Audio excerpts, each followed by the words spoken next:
The Insanity of God by Nik Ripken. Chapter 12. Tears for Somalia. My father's friends in Kentucky weren't the only people now watching the developments in East Africa with interest and concern. The media attention on Operation Restore Hope moved the long-term heartache and horror that was Somalia's history to center stage in the American consciousness. As word of the scope of the need spread, the generosity of faithful friends and supporters in the States and around the globe enabled our work to expand rapidly. Sometimes we felt that our work had become too big to manage. We had launched a modest mom-and-pop relief venture. It had mushroomed into a professional multinational organization that employed as many as 150 Somali and 35 full-time Western staff members stationed in 4 different countries. For the first several years, Ruth administered the entire operation from a small office in our home in Nairobi. While most of the relief that we distributed came from the United Nations, our bare-bones organization greatly appreciated and needed the steady stream of funds generously given by believers. This support enabled us to recruit personnel and fund what had become an expensive endeavor. Even beyond that support, what made the biggest difference in those days were the thousands of people who also supported us by praying for the Somalis and for their physical and spiritual needs. Our swiftly increasing monthly expenses and payroll meant that I had to carry as much as $100,000 cash in $100 bills on each trip into the country. I would divide the money into 3 or 4 different bundles hidden in different places in my gear and on my person. If I was robbed, I hoped that my attackers would be so thrilled with the first stash they found that they would quit looking and leave me with most of the money. I'm thankful to say that I was never robbed. Nevertheless, when my superiors learned how I was transporting funds into Somalia, they were horrified, and they informed me that I was not allowed to do that anymore. I asked if they had a better plan. There was no financial system operating in Mogadishu, and no legally recognized or transferable Somali currency. The only option, I argued, was to continue with my financial strategy or to end our work and pull our team out of the country. They had nothing better to suggest, so I kept doing what I had been doing, without their authorization, but with their full knowledge and unspoken blessing. We never came up with any other workable system for handling funds during the entire 6 years that our organization conducted relief work in Somalia. One of the key reasons our organization was able to accomplish so much and keep working in Somalia for so long was because of our committed Somali staff, almost all of whom were Muslims, because we provided employment where there were few jobs, and because they saw that we were helping so many of their people, the Somalis who worked for us, and most of those we helped were willing to overlook the fact that we were Westerners, and by definition, infidels. Our Somali staff was the cream of the crop. The few believers we employed or interacted with were godly people, and our Muslim staff included some of the most sacrificial people I have ever met. Because the unemployment rate was about 90%, we were able to hire quality people from a variety of backgrounds: former college professors, nurses, agriculturalists, nutritionists, veterinarians, water engineers, businessmen, educators, and accountants. Our relatively low pay scale was considered a princely sum in Somalia in those days. We attempted to spread our money as far as possible to help as many families as we could. My Somali chief of staff and right-hand man, Omar Aziz, became a dear and trusted friend. He was one of the most street-smart and compassionate individuals I have ever known. One day he came into the office weeping. I didn't know what had happened, or how I should respond in a culturally appropriate manner. I did what seemed natural. I waited out his tears. He soon wiped his tears and told me why he was so upset. He had been on an errand, walking down a street near his own neighborhood, when he spotted a malnourished woman sitting in the shade of a small tree, leaning against the trunk, nursing a baby. Omar Aziz greeted her as he passed by. She returned his smile, but her baby never stopped eating to look at him. When Omar finished his business and returned the same way less than an hour later, he noted the same peaceful scene. The same woman under the same tree with the same baby in the same pose. But as they strolled by this time, he heard the infant whimpering.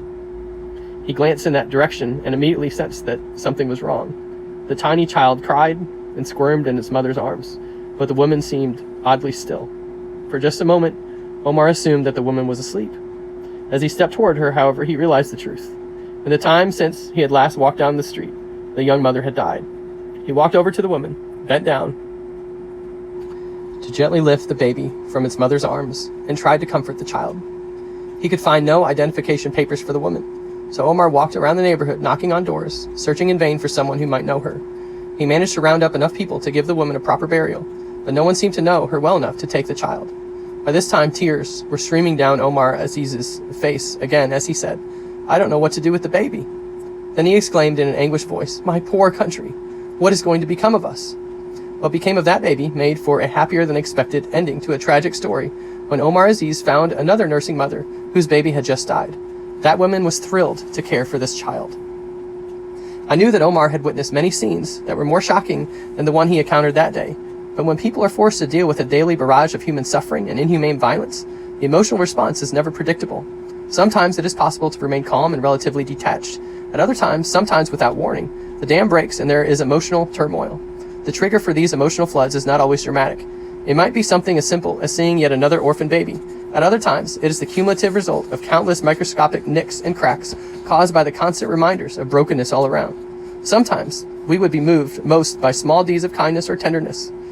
When the pressure and sadness became unbearable, I knew that it was time to get out and spend time in Nairobi with my family. Our staff rule was to not keep spouses apart for more than a month at a time. Ruth and I tried to live by that same rule. I knew that Ruth was my anchor. And I needed an anchor more than ever to protect me from a serious danger that is probably intrinsic to professional relief work. I was often forced to choose which villages we would go to and where we couldn't go because of limited staff and resources. Many of my daily decisions determined who lived and who died. These decisions were weighty and terrifying. It was an overwhelming responsibility. Our projects were affecting thousands of people. There was always a latent temptation to lose perspective and think about the power that we held in our hands. But we worked hard to remember and to remind one another that only our Creator God has ultimate power over life and death. We knew that such authority was never ours to assume. All the same, if there was food and water for 10 villages, and there were 20 desperate villages in the area, choices were required. Quickly, I learned that I could never divorce my decisions from my prayer time and my relationship with God. I guarded against assuming a level of responsibility and authority that was not mine to assume. No matter how consumed I was with the incredible opportunities and overwhelming demands in Somalia, it was that essential connection with Ruth and the boys that helped keep me grounded.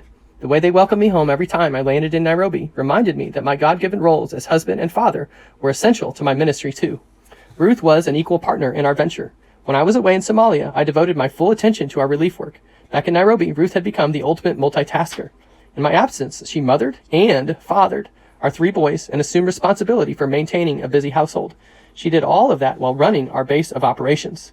When we lived in a Somali area of Nairobi early on, 4 times a week, Ruth made a 10-mile round trip by car to purchase enough drinkable water to fill 4 20-gallon plastic tanks that she then transported back home for our family. While she could fill the tanks right in the car with a hose, she could not lift the 20-gallon water tanks out of the car when she got home. So she would siphon the water into smaller containers that she would carry and store in the house. Securing water was just one of many logistical challenges that had to be dealt with day after day. Our home was more than a household. It was eventually an operational hub and international headquarters for a multinational company engaged in corporate business activities conducted in 4 different countries. Ruth kept it all running smoothly by acting as lead encourager and mentor for those who came to function as our company's CEO, COO, CFO, personnel director, chief communications officer, senior IT manager, executive secretary, corporate travel agent, and head maintenance department engineer. In the early days, she performed all of those jobs herself. The most important role she played for me was that of a wise and trusted counselor, a personal therapist who offered spiritual support, encouragement, a listening ear, and much more of what some organizations now lump together and call member care. The Kenyan church where our family worshipped in Nairobi served as another spiritual harbor where I could safely anchor and unload whatever emotional and spiritual baggage I had brought home. A small accountability group of 4 believing brothers who regularly met with me whenever I got back to Nairobi served much the same purpose. During my recovery periods in Nairobi, Ruth would also bring me up to date on the most pressing company business, financing, and logistic and personnel issues. We would try to strategize and set priorities for the next few weeks. Then she would drive me to the airport and put me on a plane heading into a war zone once again, knowing that all she could do was pray and trust God with my care for however long it would be before I returned home.